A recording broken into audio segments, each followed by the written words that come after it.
Hashtag Gujarat model, hashtag Gujarat model exposed और इस तरह के तमाम हैशटैग गुजरात को लेकर आप कुछ दिनों से सोशल मीडिया पर देख रहे होंगे। जिस वक्त मैं आपके लिए ये खबर पढ़ रही हूँ उस वक्त तक गुजरात में 13,000 से ज़्यादा कोरोना के मामले सामने आ चुके हैं और मौतें हो चुकी हैं 829। दरअसल पिछले कुछ दिनों से विपक्ष सरकार पर कोरोना संक्रमण को न रोक पाने का आरोप लगा रहा है। विपक्ष का कहना है कि कोरोना संक्रमण को पूरे गुजरात में रोकने में सरकार असफल रही है। लेकिन विपक्ष ऐसा क्यों कह रहा है? दरअसल इसके 3 कारण हैं। पहला कारण है सिविल अस्पताल की हालत, दूसरा कारण है टेस्टिंग और तीसरा है सरकार पर मुनाफाखोरी का आरोप। तो सबसे पहले बात करते हैं गुजरात के अहमदाबाद के सिविल हॉस्पिटल की। कहने को तो ये गुजरात का सबसे बड़ा सिविल हॉस्पिटल है। इसमें एक साथ 1500 मरीज रह सकते हैं। लेकिन जिस तरह से कोरोना काल में यहाँ पर मैनेजमेंट हुआ उसको लेकर गुजरात हाईकोर्ट ने इसे कहा है कि ये काल कोठरी से भी बदतर है। इस अस्पताल को मुख्य कोविड केयर फैसिलिटी के रूप में तैयार किया गया, लेकिन अब ऐसा लग रहा है कि ये अस्पताल मौत का एपिसेंटर बनता जा रहा है।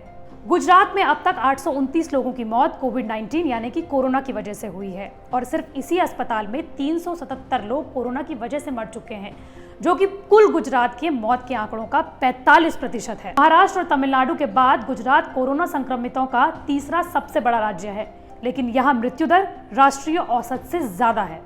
हालांकि राज्य सरकार का कहना है कि सिविल हॉस्पिटल पर खास तौर पर सरकार निगरानी रख रही है। बात करते हैं टेस्टिंग की। टेस्टिंग कोरोना संक्रमण की रोकथाम के लिए महत्वपूर्ण भूमिका निभाता है और यही वजह है कि गुजरात हाईकोर्ट ने सरकार को निर्देश दिए कि सरकारी दरों पर प्राइवेट अस्पतालों को भी टेस्टिंग किट मुहैया कराए जाएं, ताकि सरकारी और निजी अस्पताल अधिक से अधिक टेस्टिंग करके कोरोना के संक्रमण का पता लगा सके। लेकिन सरकार ने अपनी दलील दी है। सरकार का ये कहना है कि अगर ज्यादा से ज्यादा टेस्टिंग होगी तो 70% से ज्यादा लोगों का टेस्ट पॉजिटिव आ सकता है और ये डर का माहौल पैदा कर सकता है।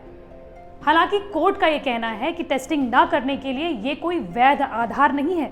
यही नहीं, अहमदाबाद के hospital and nursing home association ने राज्य के स्वास्थ्य सचिव को चिट्ठी लिखकर कहा है कि राज्य में ज्यादा से ज्यादा टेस्टिंग हो। इस वक्त 10 लाख पर 2000 लोगों का टेस्ट किया जा रहा है, जो कि तुर्की और पेरू जैसे देशों से भी कम है। वहां पर 20,000 लोगों का टेस्ट किया जा रहा है 10 लाख लोगों पर। उनका ये कहना है कि गुजरात में जितने कम टेस्ट होंगे कोरोना संक्रमण का खतरा उतना ज्यादा होगा। लेकिन राज्य सरकार ने अपनी दलील दी है। राज्य सरकार ने अपना पक्ष रखते हुए कहा है कि निजी प्रयोगशालाएं अनावश्यक रूप से टेस्टिंग कर रही हैं और इसलिए राज्य ने निजी प्रयोगशालाओं के लिए यह तय करने का निर्णय लिया है कि वे कब टेस्टिंग करेंगे और इसी वजह से राज्य ने निजी प्रयोगशालाओं के लिए यह तय करने का निर्णय लिया है कि वो टेस्टिंग कब करेंगे।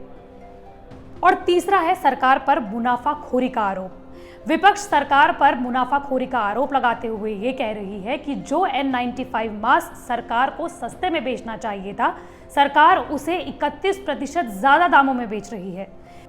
लेकिन राज्य सरकार ने अपना पक्ष रखा है। राज्य सरकार का कहना है कि N95 मास्क मार्केट में 100, 150 और 200 रुपए में मिल रहा है। लोगों की सुरक्षा रूपाणी सरकार की प्राथमिकता है। हर किसी को N95 की सुरक्षा मिल पाए, इसलिए इसे अमूल पार्लर पर मुहैया करवाया जा रहा है। मास्क में GST और ट्रांसपोर्टेशन का खर्चा लगाने के बाद N95 मास्क 65 रुपए में बेचा जा रहा है। 2014 के लोकसभा चुनाव हो या फिर अलग अलग राज्यों के विधानसभा चुनाव, बीजेपी हमेशा से अपने चुनाव प्रचार में गुजरात मॉडल का नाम लेती रही है। अगर आप बीजेपी की वेबसाइट पर जाएंगे तो आपको वहां पर गुजरात मॉडल का एक PDF भी दिखाई देगा। इस PDF में क्या है वो हम आपको बताते हैं। गुजरात मॉडल का मतलब है भरपूर नौकरी, कम महंगाई, ज्यादा कमाई, तीव्र गति से अर्थव्यवस्था का विकास, गुणवत्तापूर्ण शिक्षा, दुरुस्त सुरक्षा और बेहतरीन जीवन। लेकिन अब ऐसा लग रहा है कि इसी मॉडल ने एक वायरस के आगे घुटने टेक दिए हों। प्रधानमंत्री और गृह मंत्री के राज्य में क्या वाकई में ये मॉडल फेल हो गया है?